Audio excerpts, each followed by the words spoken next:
Hello and welcome to Extraordinary Women TV with Shannon Skinner. I'm your host.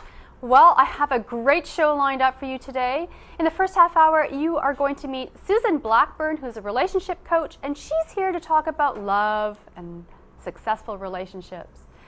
Later in the segment, before we take a break, I'll have my regular Good to Know Minute when I ask my guests for their top tip on creating a successful life. You'll hear Susan's. In the second half of the show, I've got quite a treat for you. You're going to meet Marsh Engel, who's the founder of Amazing Women's Day. She's also the author of the new book, Amazing Woman, What's Your Story? So stay tuned. Well, hello, Susan. Hi, Shannon. Oh, it's great to have you here. Thank you for having me. I'm happy to be here. Now, you're a relationship coach, author, and speaker. You're also the founder of Practical with Heart, a series of relationship coaching programs for spiritually minded men and women, and you're based in Toronto. I am. I'm grateful to have you here today. I'm excited to be here. Isn't the weather turning out to be really nice this week? It's awesome. We're so lucky. I know, it's fantastic. Now, you're a relationship coach, but you started your career off in the world of marketing. So how did you get from marketing to becoming, you know, a relationship coach and really working with people to have successful relationships? What happened? Well, it's pretty different, yeah, having a corporate background and then moving into, the field of love and relationships. But it's after about 10 years in the corporate environment, I had this really strong yearning to give something back to humanity and make a real difference in people's lives. And I've always had an interest in love and relationships, so it was an obvious fit for me. What do you think now in your coaching practice? I mean, you've been doing it for a while now. What do you think is really the problem that most couples are facing? I mean, are you seeing one, like the biggest issue that you're seeing? Yeah, it's a really good question. And what I'm finding is that couples don't know how to communicate because they don't understand the differences between men and women. And underlying that, they don't understand the differences between masculine energy and feminine energy. There's always an interplay of the masculine and the feminine in every relationship. And in our society, both men and women are quite masculine, so it creates problems in relationships. Are you seeing that, in modern times, women have really taken on more male energy? Or is that true? Have we always had our male energy, but it's just been expressed differently? And, my understanding is there's some men out there, they're not really sure how to handle the modern woman who's the career woman, the one who's making money, the one who's in the house, making decisions in the house, and wow, what a powerful place to be, and what does the guy do? So, has that changed? Is that an issue? It is an issue, and I do believe that it has changed. I think that we've gotten more and more masculine over time as women. It's difficult to tell because it's hidden. We still look very feminine on the outside. Women are still soft and beautiful. But we're working so hard. We're doing so much 24/7. It's hard for women to take a break and relax. Doing is masculine energy. Feminine energy is being. So when we're cooking, cleaning, driving, working, that's masculine energy. When we're relaxing, sleeping, meditating, dancing, playing, that's feminine energy. And most of us find it really difficult to fit that in to our busy lifestyle. I read, I believe somewhere, that the difference between masculine energy, and it's not that one is better than the other, or greater or less than. It's like the difference of, looking at the majestic beauty of a mountain and then looking at the majestic beauty of a trickling stream. I like that. Just beautiful in their own right. Yeah, they're very complementary. So now, we were talking earlier about a lifelong happy marriage, and is that possible? That's really on the forefront of my mind. Is it possible to have a happy, long-lasting marriage? Absolutely it is, and this is a really important question for people because I think that these days with the divorce rate being so high, a lot of people are disillusioned and actually don't think it's possible, but it is. One of the things that we do in our society is we're really good at being friends and being equals in relationships. And that's good, but it's not a good leading factor. The most important factor needs to be passionate sexual chemistry, and that's an area that we're not really good at. Passionate chemistry. Passionate really. chemistry, passionate sexual chemistry between men and women. So why are we not good at that? Everyone What's going on? Everyone has really focused on being best friends and being equals, and I think that comes out of, men, first men being in the workforce, and then it's later that women joined the workforce. I mean, it was only 100 years ago that as women we weren't able to vote, we weren't able to work, so, that sort of catching up to men and really wanting to be equals, but in becoming equal, we forgot that to be feminine. So it's that being feminine, in polarity to the masculine energy, that's what creates the passionate sexual chemistry. And without that, we might as well marry our best friend, because it certainly would be easier to get along as a woman with a best girlfriend. So how do women then today, modern women, I mean, how can they be the career woman and, be driven and make things happen and use that kind of male energy? And how can they then harness their feminine energy in their relationship? I mean, how can they do both?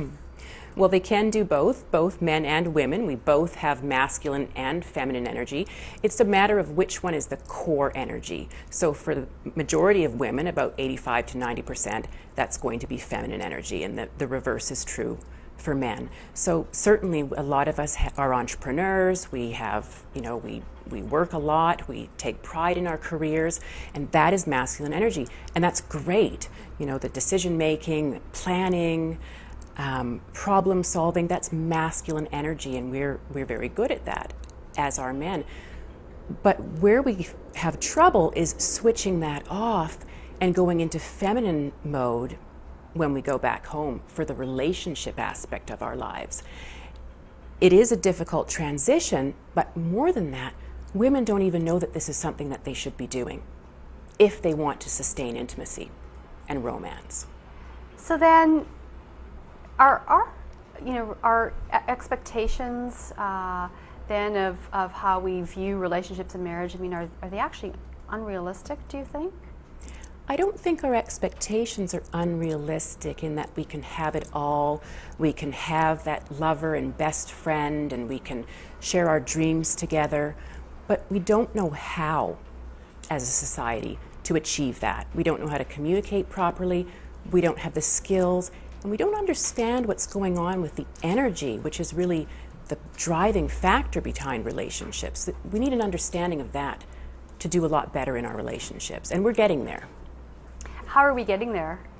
What are you seeing? People are starting to embrace the feminine, primarily women, and a lot of men are supporting women in doing this. We've really seen that, the way that we've been doing things hasn't been working, and people are really open to doing something different and learning about the feminine. Now, you have something that's called, a program called Practical with Heart. I love the name. How did you come up with this name, and what is this program about? It's interesting. I was working with my life coach, and she said, what are you doing with your career? You should be, doing this big time. You should be, speaking at the Omega Center, and your work is very practical, but you also have a great deal of warmth when you're working with people. And to me, I just thought, wow, yeah, practical with heart, which is the perfect combination of that masculine and feminine energy, the complement. But how does the practical with heart, how did you get the two of these together? Well, the practical represents the mind. Okay. The logic behind the model that I use with couples to teach them how to do relationships differently.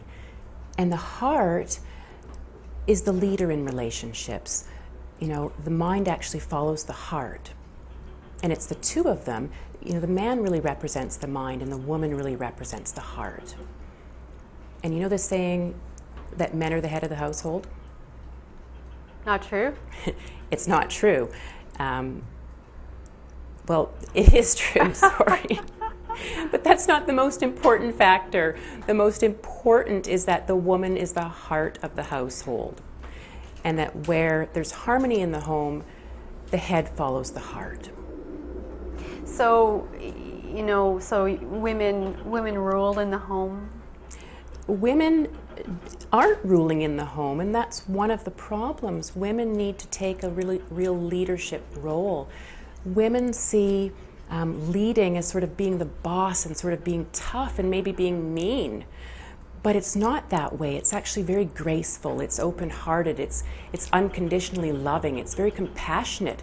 It's an inspirational strength, not a heavy-handed strength. I love it, an inspirational strength. So is it sort of like attracting versus pushing? Very much so. Right. Now, I know that you have some involvement with Amazing Women's Day, which is coming up. Very excited about that. Yeah, here in Toronto. What is your role, your involvement? What are you going to be doing? I'm part of the mentoring team. It's this Saturday, April 16th at the Elegant Ritz-Carlton. And I'm going to be doing a workshop, a 90-minute workshop over lunch called How to Become His #1 Priority, which is actually the leading complaint that I get from women. And it's interesting because men actually believe, or in their minds, the woman is their highest priority, but it's not translating to women, and women don't actually feel that way. So I'm putting on a workshop to show women how they can really actually feel that. Well, that sounds really exciting. Now I'm going to be there, and I'm really very much looking forward to that. Now we're going to take a very quick break, and before we do, I know that you have a great tip for my audience. I do. I just wanted to say that, and this is in my life especially, that strong, supportive relationships are such an important factor in achieving success, because no one ever became successful on their own. I love it. Thank you, Susan. Well, we're going to take a very quick break, and when we come back, more with Susan Blackburn.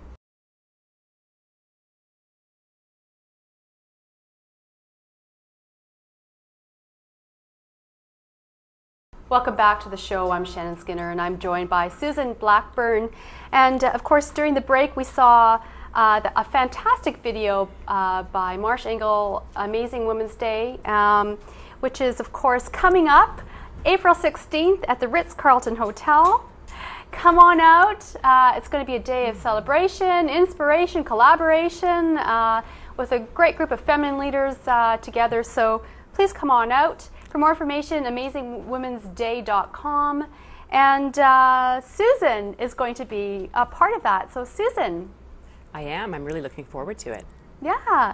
So now you wrote a book with couples. The book is primarily for women. Or about couples. Okay. It's called The Power of Feminine Grace: How to Sustain His Desire and Devotion for a Lifetime. And this book is basically, it's a very casual sort of conversation with women. And women often say to me, you knew exactly what's going on in my head. How did you know exactly what I'm dealing with? And it's interesting because as women, we're all dealing with the same sorts of concerns in relationships.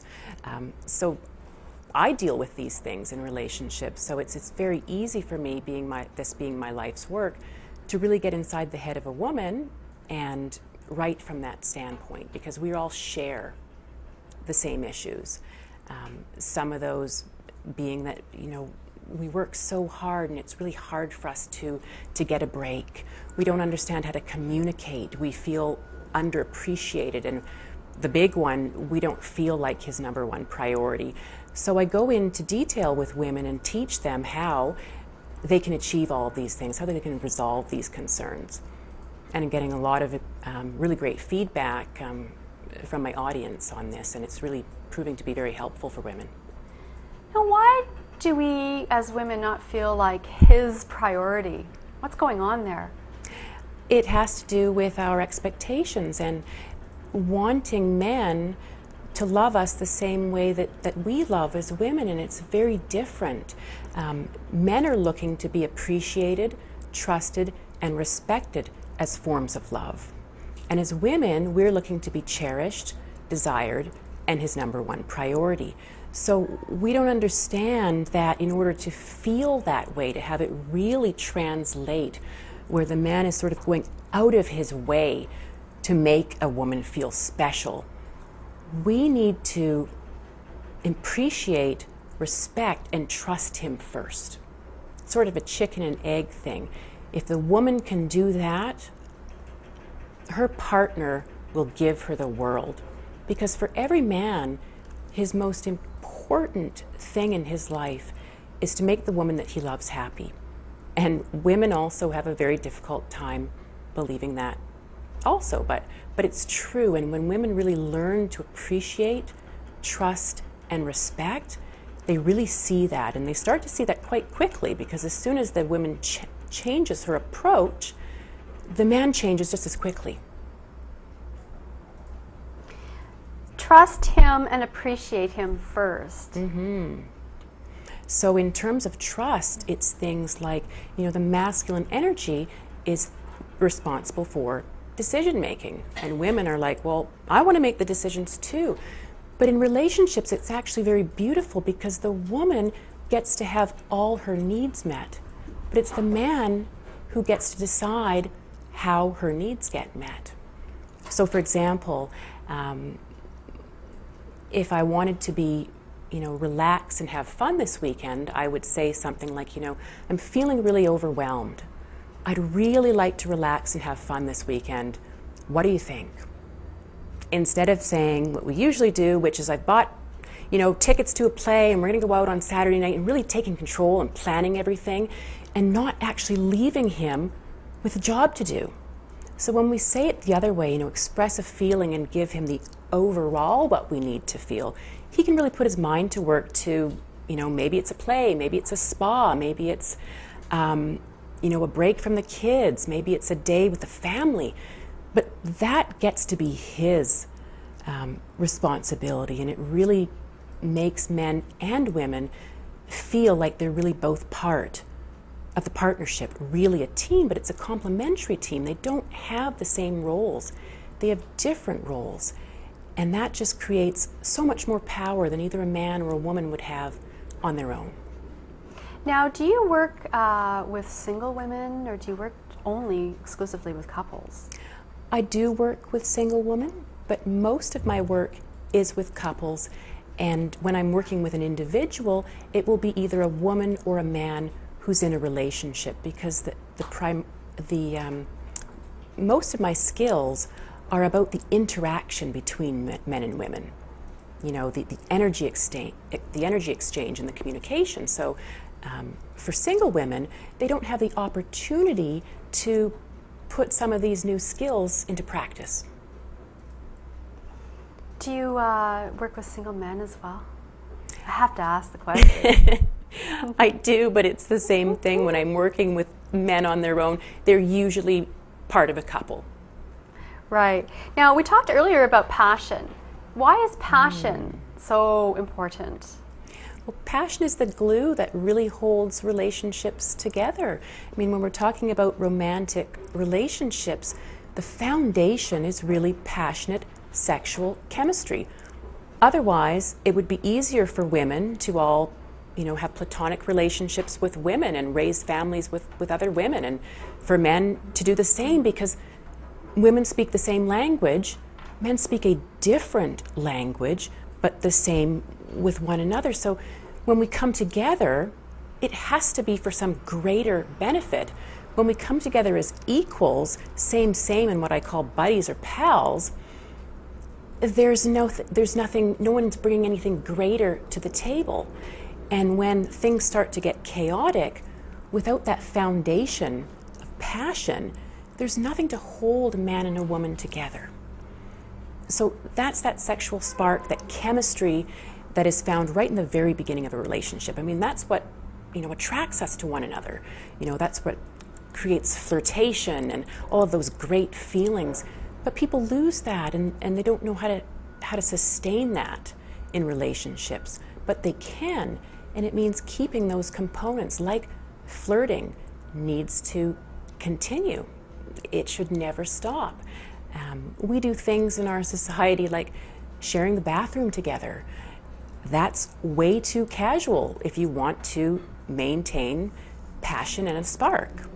We leave clothes lying all around or dishes lying all around. These things are casual and they're okay if we're friends or buddies. But if you want to maintain intimacy and romance, we want to leave some of the mystery. We want to be men and women. We want to really honor that polarity and celebrate the differences. Now, you wrote a book in record time. I did. How did you pull that off? I mean, it was a matter of a couple of days.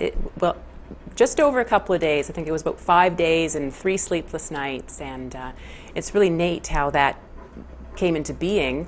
I happened to be an affiliate for the SWAT Institute, which is Crystal Andrus. It's her coaching school for women by women. And I was asked if I had a bonus gift to share with new people who were signing up to become coaches. And I didn't have a bonus gift at the time, but I thought, wow, you know, this would just be so great if I could give them a bonus gift. I mean, it would just reach so many people. So I took it upon myself to just dive in and write the book. And I was really pleased, and everyone else was really pleased. So I do well under pressure.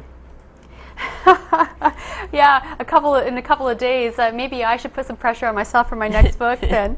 Now, you have some tips, relationship tips that you know, during the break we were talking about that you'd love to offer the audience. And one is to put yourself first so that you can serve your partner generously. Yes, that's actually my very favorite tip, because it's really hard for women especially to put ourselves first. We've got so much to do, we're running around, it's really difficult to take a break, and we always think, you know, he should come first, or the children should come first, or family members, or my work should come first.